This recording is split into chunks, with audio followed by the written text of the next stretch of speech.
I know it's responsibility and ethical behavior, but how and what can we do to incorporate the law of karma and reincarnation in our lives today to make it better for tomorrow, for us and for everyone? Well, I think you just hit the nail on the head when you said it's about morality and ethics, something which are becoming increasingly absent in this modern world. We see businesses, politicians, and other people of influence behaving without the slightest trace of morality. And morality and ethics, these have become quaint words, things that belonged in a previous era and which we've now, to some extent, abandoned. And yet, ethics and morality and doing the right thing lie at the heart of every spiritual pursuit, every religion, and every philosophy worth its name.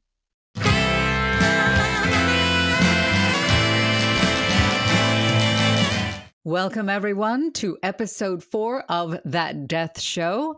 Tim, how do you feel? We've made it to episode 4. How do you feel? Yes, we've made it to episode 4 despite a number of trials and tribulations, but as we'll be discussing in today's episode, these are all part and parcel of life and great learning opportunities. Yes, they are. They are indeed. And huge congratulations, really quick. Your documentary, which came out in summer of 2024, this summer, it's called The Myth of Death. Now, you can watch it for free on That Death Show YouTube channel. It came in last night. The email came in last night around midnight that you made finalist for the Round the Globe Film and Music Festival in the category Films Focused on Hope. So congratulations to you.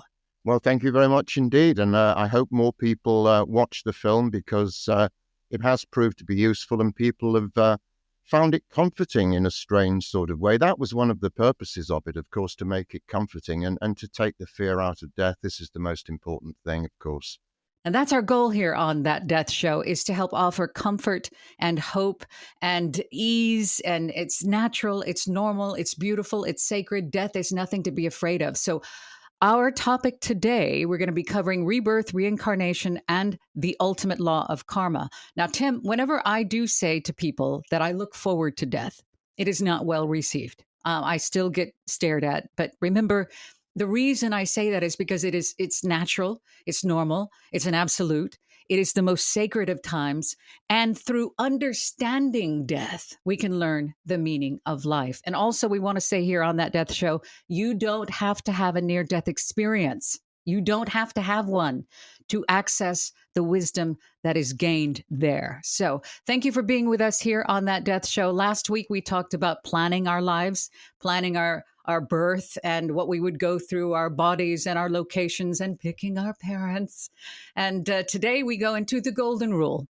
It is often called the golden rule throughout religions. It is ethics and personal accountability. Today we go into karma and reincarnation. So Tim, when I toss it over to you, almost everyone who hears the word karma, they automatically think punishment and reward. Can you elaborate, please? Well, indeed, that's how many people will perceive what we call this law of laws. It's perhaps the most important of all the cosmic laws, because if you think about it, reincarnating time after time, evolving over epochs and thousands of years and numerous different lives, it would be meaningless if there were no harmonizing or controlling principle. And this is the law of karma, otherwise known as the law of cause and effect, which is quite simple. Every cause has an effect and every effect has a cause. We don't live in a purposeless, accidental, random universe. Everything that happens in the world has its previous causes, whether we recognize them or not. So karma modulates, moderates, regulates our life. And the purpose of this law is, as you say, Anne, to create or restore equilibrium, harmony, and balance where that has been disturbed. So if we've done terrible things in a past life, if we've exploited people or killed people or done bad things to people in relationships, there will be effects of that in future lives. Equally, if we've led good lives and tried to help people, we will have built up what the Buddhists call merit, and hopefully we will experience more positive things in the future.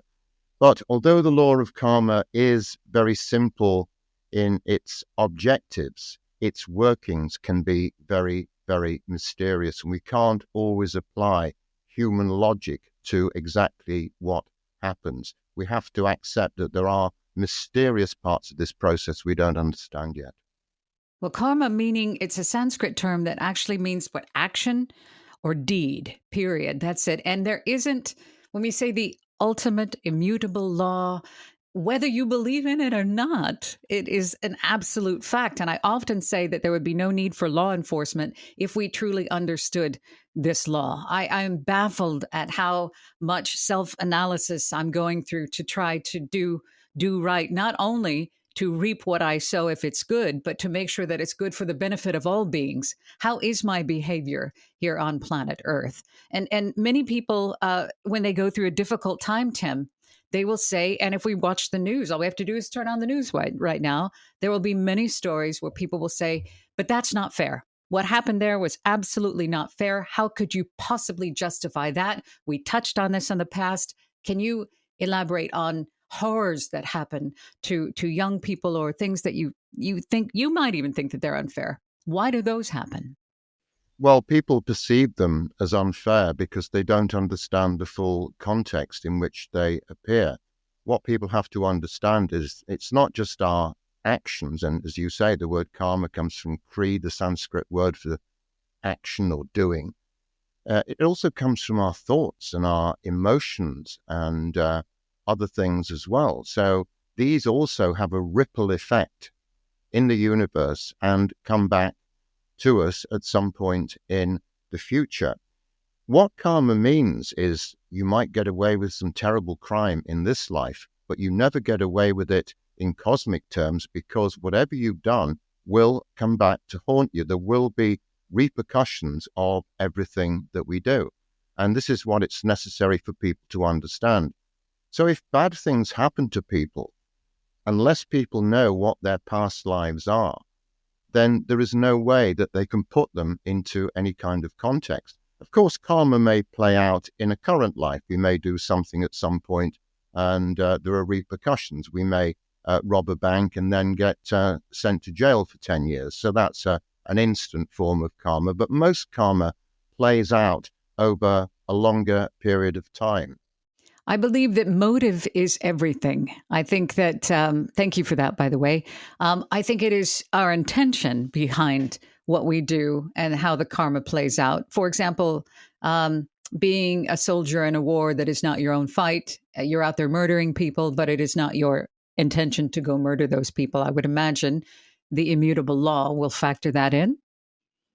Indeed, it will. And we'll be dealing with this a little later on in the program, because this is not just about something you do personally, but something you do as part of a collective, because as well as personal karma, there's also collective karma, and we'll deal with that a little later on. It's a lot to get our heads around. And again, we say there are no victims. And I think we kind of like to feel sorry for ourselves in a way, going, oh, if these people were only this, and if that hadn't happened, then I would have this. If we just understood that this is just a tiny sliver of our existence, that we are eternal beings, and it goes on and on and on. There are no victims. And I remember younger thinking, well, I didn't like that, but it's true. There are no victims. Tim, for people who don't believe in reincarnation, now more and more are these days. In the East, absolutely. But in the West, we got a way to go. But for those who absolutely don't believe in reincarnation, karma still applies. But they think, why do I even need to behave at all? If I'm not caught at all by, the cops, or no one knows, no one sees, then why should I do good anything? Well, because people are ultimately going to find out anyway whether they believe in reincarnation or not. And as Woody Allen so colorfully put it, I didn't believe in reincarnation in my last life, and I still don't. That's absolutely true. And can you expand a little bit about that? I still don't in this life. The final say on good or bad karma. So we always think about the bad karma, but what about good karma? Can we touch on that a little bit, from what the benefits of that is and are?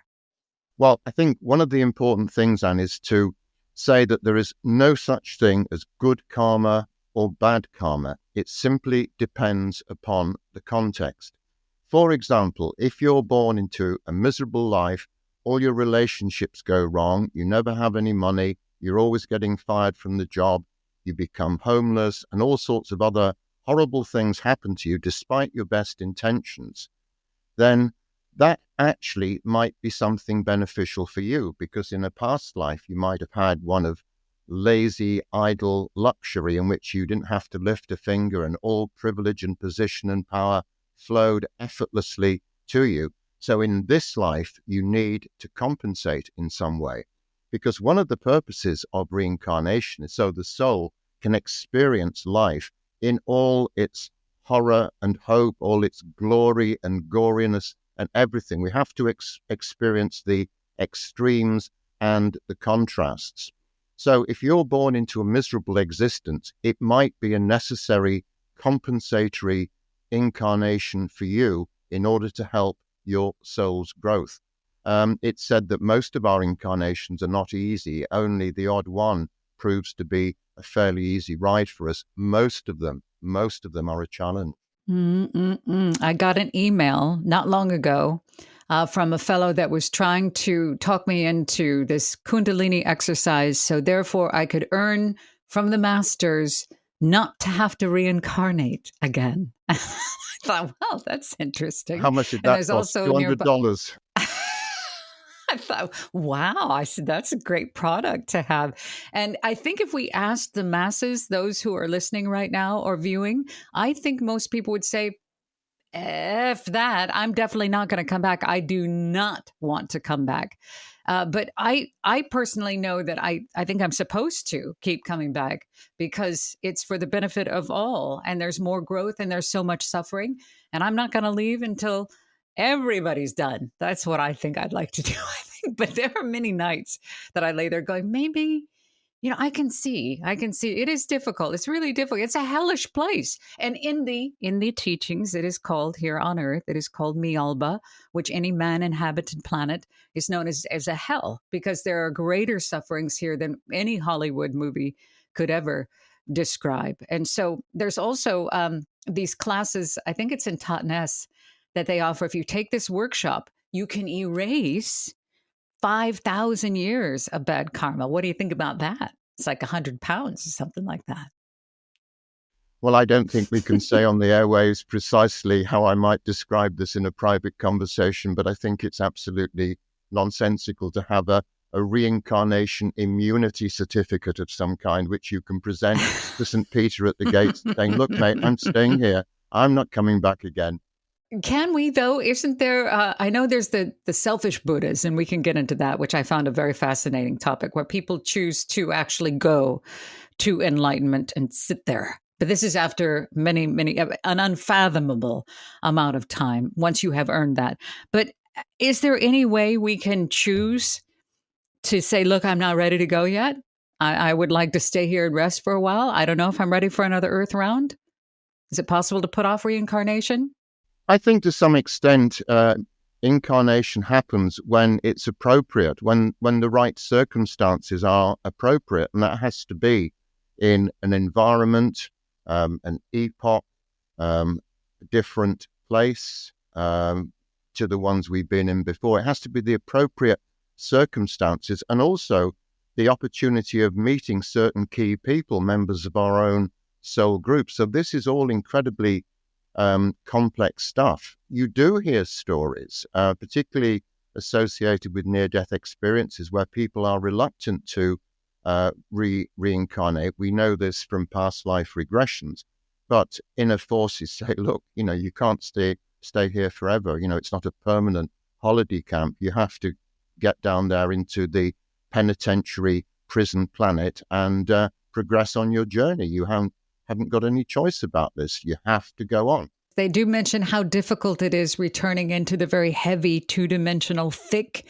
world of pain and emotional pain, mental pain, psychological pain, difficulties. But they also come back with hope, many of them come back with going, I am totally cool with whenever it happens. I'm really looking forward to it. And that's in a way how I felt when I was talking about this at the beginning of the show, is that through the study and the application of the esoteric sciences and the perennial philosophy, I have found much comfort, so much so that I too look forward to being able to pass over. And I think, again, it is the method of death, of leaving the physical body, and people are afraid of the pain, and that's certainly understandable. I wanted to ask you the question about this karma and this balance and the I don't want, it's not retribution, it's the balance. Who implements that when you are looking in the past life review, either in the quick near death experiences or the actual past life review? I wanted to give you the floor. Who is it that actually does the judgment there? And I'm using my hand quotes. Who is it that does the judgment of these deeds, good and bad, in the life just past?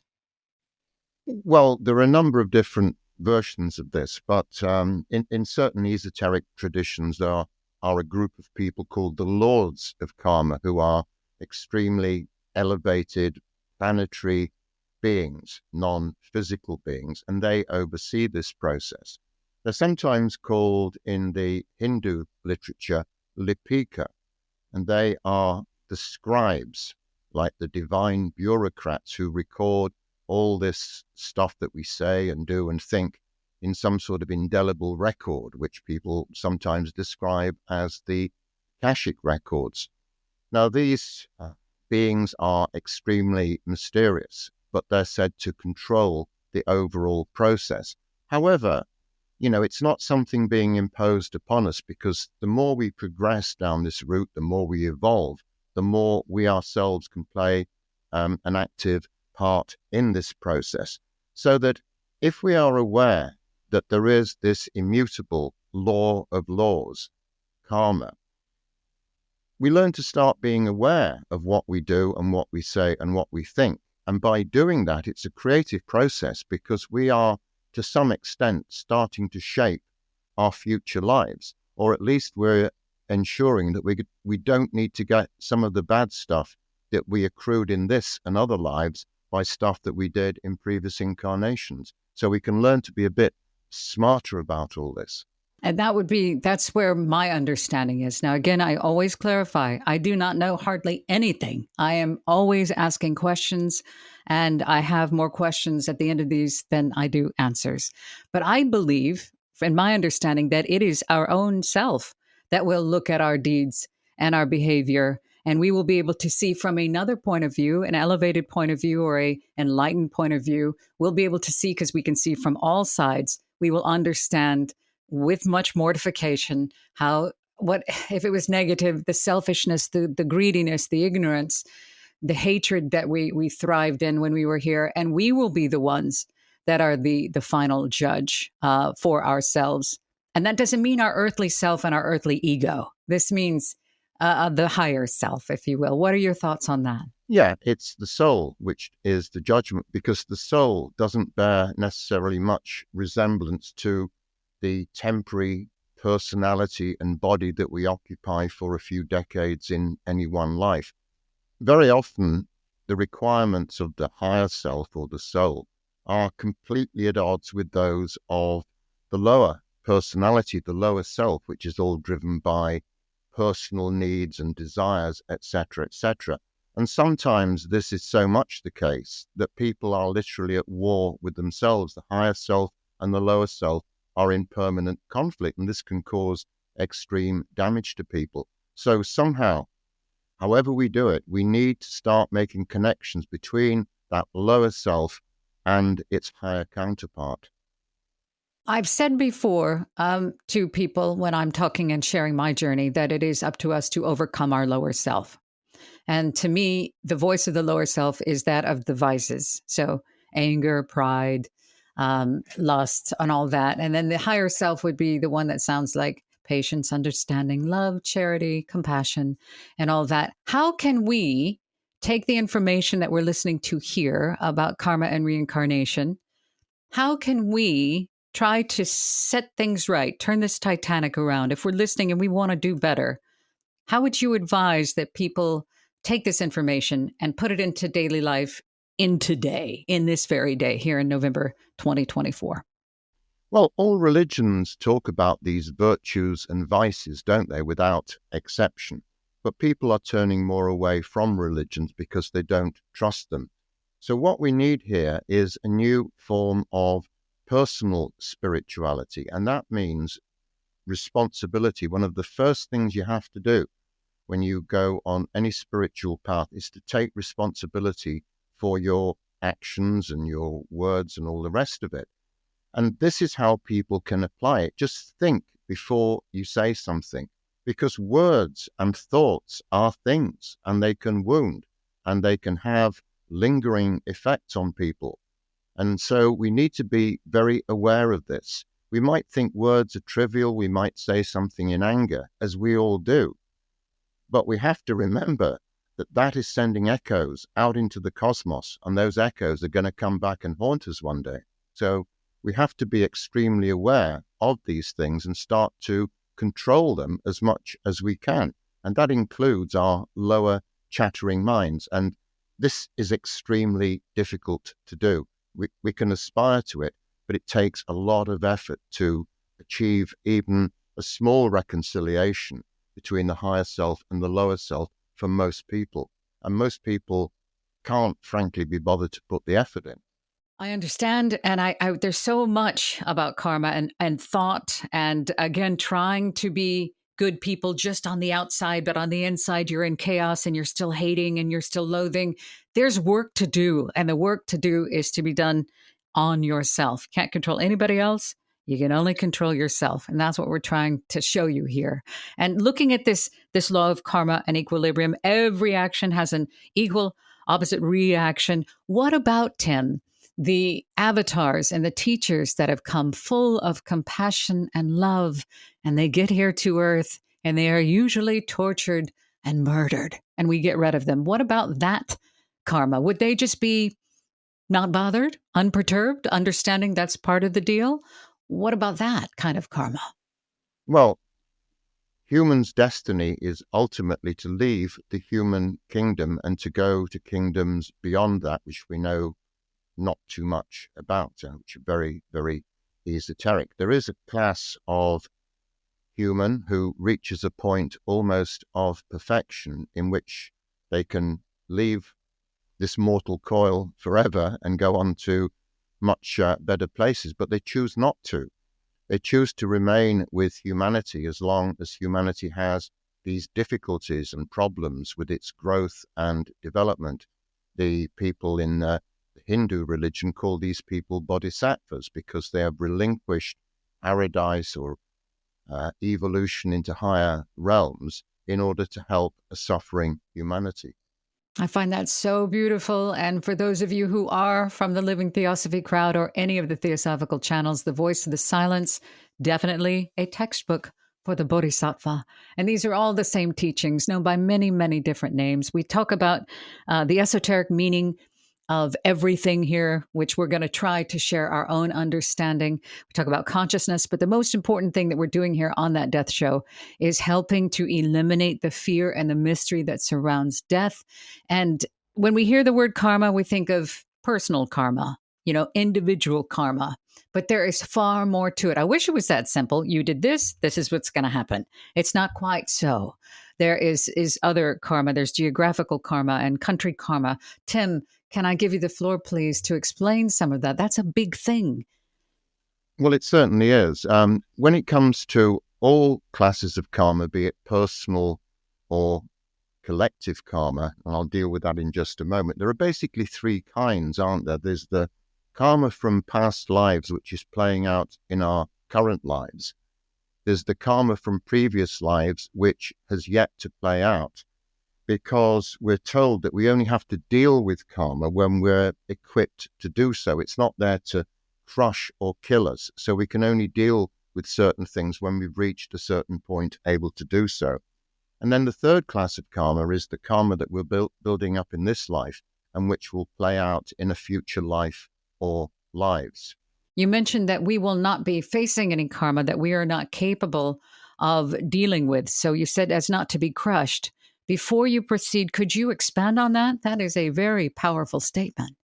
It's said very widely in the esoteric literature, and many writers have commented on this, that karma is not there to kill or crush us, although in some cases it might come close to that. So we only have to deal with particular forms of karma when we're equipped to do so, when we've reached a particular stage of evolution.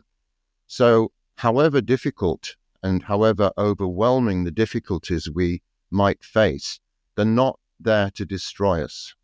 So there's karma from past lives playing out now, there's karma from past lives yet to play out, and there's the karma in this life that we're building up and will be dealt with in future lives. And this happens personally, but also collectively. So karma isn't just about individuals, it's also about all kinds of groups, numerous different types of groups, from nations and civilizations and empires, but cities and organizations, sports clubs.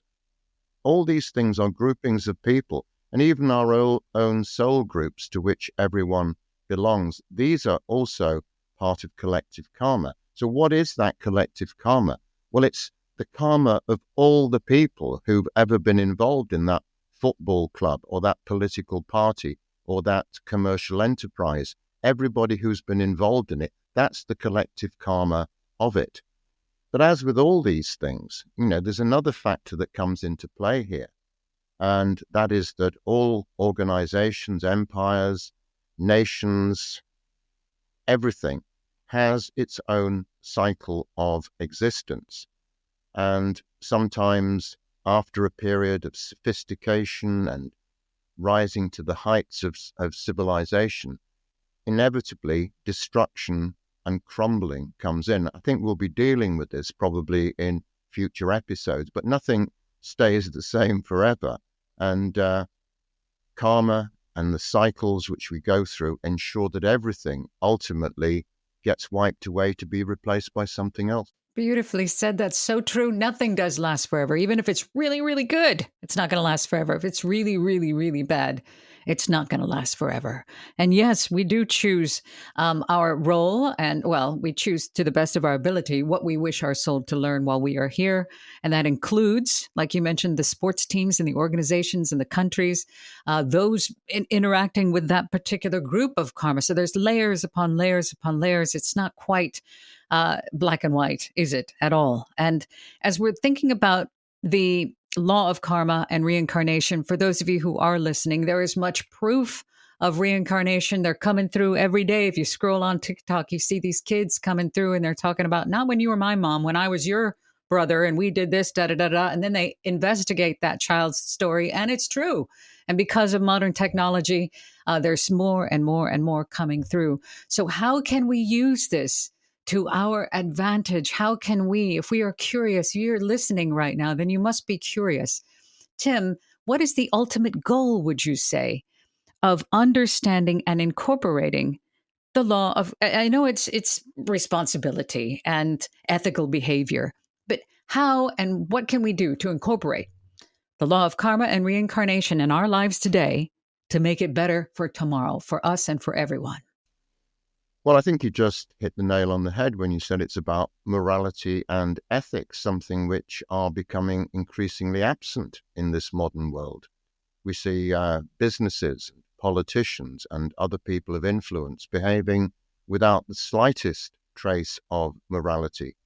And morality and ethics, these have become quaint words, things that belonged in a previous era and which we've now, to some extent, abandoned.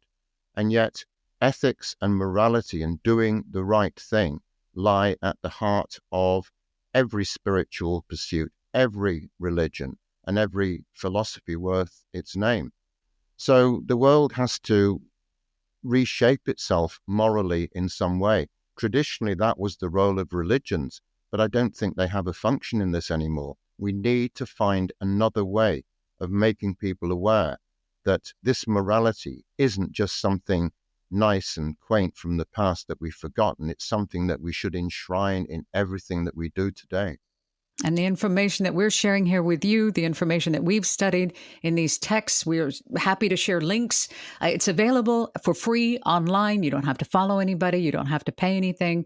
The esoteric teachings are available for all who are seeking them, and they're there to feed the hungry. And that's why Tim and I are just really passionate students of these teachings, and we're both broadcasters. So we've come together to put this show together. And I did want to say one thing.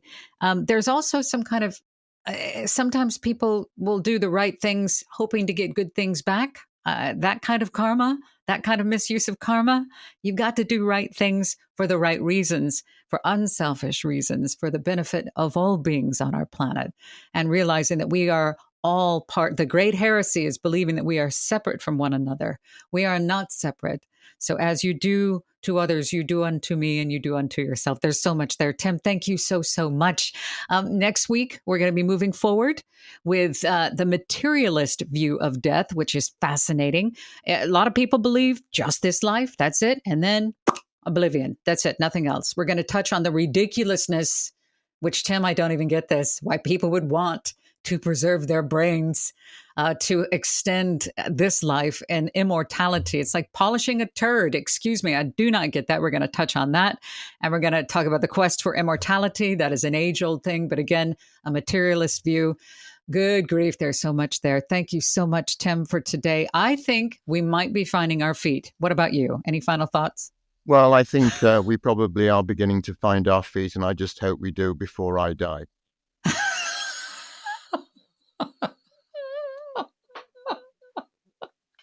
I love this so much. I'm not going to say anything that's perfect. We'll see you all next week. Bye. Have a good week, everyone. Death comes to us all, but death is not a tragedy. Everyone's Book of the Dead by Tim Wyatt reveals a whole new perspective on what lies beyond this earthly life. The Egyptians have a Book of the Dead. The Tibetans have a Book of the Dead. Shouldn't you have one too? This captivating, richly illustrated book explores the mystery of death by examining it from every angle, sharing the ageless esoteric teachings on karma, reincarnation, and after-death states, as well as examining death and dying in different cultures, religions, and spiritual traditions. Death is not fatal, final, or permanent, but simply a transitional doorway to a new beginning. Get your copy of Everyone's Book of the Dead today at firewheelbooks.co.uk.